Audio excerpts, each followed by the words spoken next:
Hey, what's going on? My name is Adwoa, and you are watching an episode from adwoa.com, the only spot for killer career advice to help you have this amazing career and an amazing life. And I've got an awesome A for your career Q. Today's question comes from MB, and she writes, I'm a developer and working in the tech field. I don't work with that many women, but there are 2 women I work with, one of whom's my boss, who do little things to make it difficult at work. They giggle and whisper and then stop when I walk in the room. They purposefully don't invite me to some meetings. It's like high school. Have you ever faced this? And what can I do without coming off like I'm whining? Thanks, MB. First of all, thank you so much for asking this question. Girl on girl hate in the workplace is so real. Yes, I have absolutely faced that. And a study from Harvard Business Review showed that you and I, we're not alone in this, okay? About 71% of women who do bully in the workplace bully other women. And the types of bullying that is perceived is very much under the radar compared to a male who might tend to bully. Women tend to bully in a little bit more under the radar way, like doing things to sabotage or abuse of power in non-blatant ways. So other people around who are observing it may not even realize that it's actually bullying. Let me walk you through a few different things that you can do so you can take some control back and try to create a better situation for you at work. Please do not take the bullying as a personal thing towards you. It's not that you're awful or you're terrible or they hate you. Usually when people bully other people, it's because they feel threatened. So you should actually take probably a little bit of comfort in that, because clearly you're bringing some things to the table that makes you worth being threatened by. But once we move past that, what you do need to do is disrupt it. And what I mean by that is to confront it. Now, don't get it twisted. I'm not in any way insinuating that when you feel those moments of bullying that you smack back. I'm not advocating that at all. But what is important, because you realize that it's not personal, is to step back, calm down, remove the emotion from the situation, and grab your leader, because you mentioned that your boss is part of it. Grab your boss one-on-one, as a sidebar, and have the conversation with her about what you observed and how it made you feel. When you take the emotion and specifically talk about what the situation was, what the behavior was that you observed, and what that impact was on you and how it made you feel, that can help have a more productive dialogue. The same thing can be said for this coworker of yours that's also engaging in that behavior. Again, one-on-one, as a sidebar, have a conversation with her and talk to her about what behavior she was exhibiting and how it made you feel.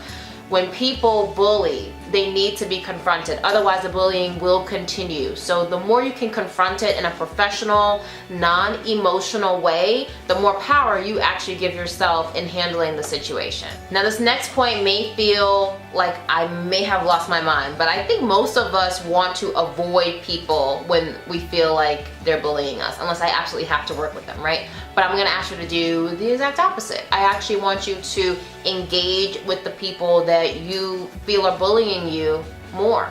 And the reason I'm saying that is because I want you to develop a relationship. Sometimes you need to start over from ground zero a little bit and try to rebuild the relationship on steady foundation. And I'm not insinuating that you also become a mean girl in the workplace, but I am insinuating that you try to develop a productive, positive working relationship with the people around you, including some of these people that you find are bullying you. So I'm gonna ask you to go out of your way and try to establish one-on-one times. Try to establish some sort of camaraderie. Find commonality of goals, personal interests, professional interests that don't feel combative or competitive. Now, my next point is about a support system. It's so important to have one because Rome wasn't built in a day. So this behavior change that you're hoping for will be an evolution. So I need to prep you. It will take time. So while you're providing feedback and trying to disrupt the behavior and trying to build the relationship, all these things take time. And in the meantime, you may seriously want to pull your hair out. So you're going to really need some folks around you in the workplace that you can rely on to keep you focused. These people will be people who can be your allies. They're not people you go to whine about your boss and your coworker. They're not people you go to badmouth anybody or their style. But they are people that are kind of your safe space to talk professionally but candidly about successes, wins, and challenges and obstacles that you have in the workplace. But certainly those who are leaders, whether formally or informally, can be wonderful allies for you.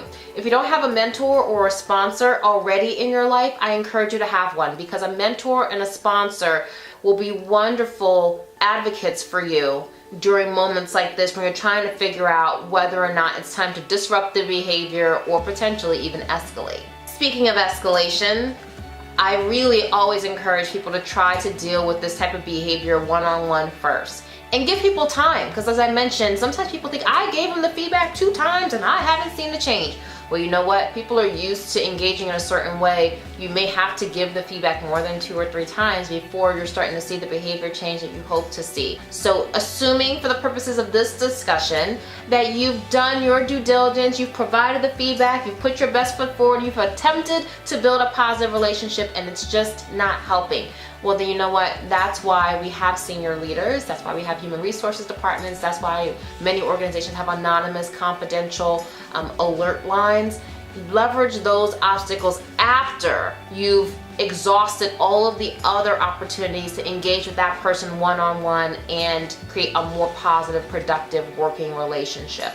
If you get to the point where you feel like you need to escalate it, I would be remiss if I did not tell you should also be documenting it, because if it's gotten so bad that you need to escalate it, there could be something else more serious going on. So I would definitely encourage you, if it has gotten to the point where it needs to be escalated, that you're also documenting the moments, the events, including the dates, the specific behaviors that you witnessed or were subject to, and the impact of those behaviors, because those are going to help you have a more pointed, productive conversation with whoever you escalate this situation to. And of course, last but not least, learn from this. This is an awful situation. It totally sucks. But you know what? Sometimes we learn the most from the leaders that didn't lead us very well. And the best case scenario is, of course, that by using the tips that we talked about today and by being a bit courageous in dealing with a mean person at work and that girl-on-girl hate, the best case scenario is that you do end up having a more productive, more positive working relationship with those 2 individuals. And the fulfillment that you'll see from that, that's why I do this. That's why I do this. It's worth all the money in the world. So now comes my very favorite part of every video. I get to hear from you guys.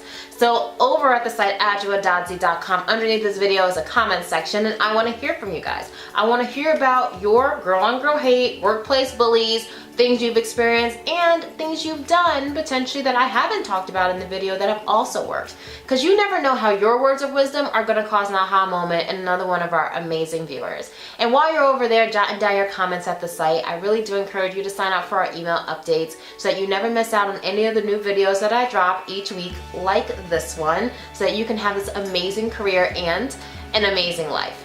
The corporate world needs that unique gift that only you bring. So go out into the world today and act with conviction, be courageous, and live joyfully every single day. Thank you so much for stopping by, and I can't wait to see you again at next week's episode.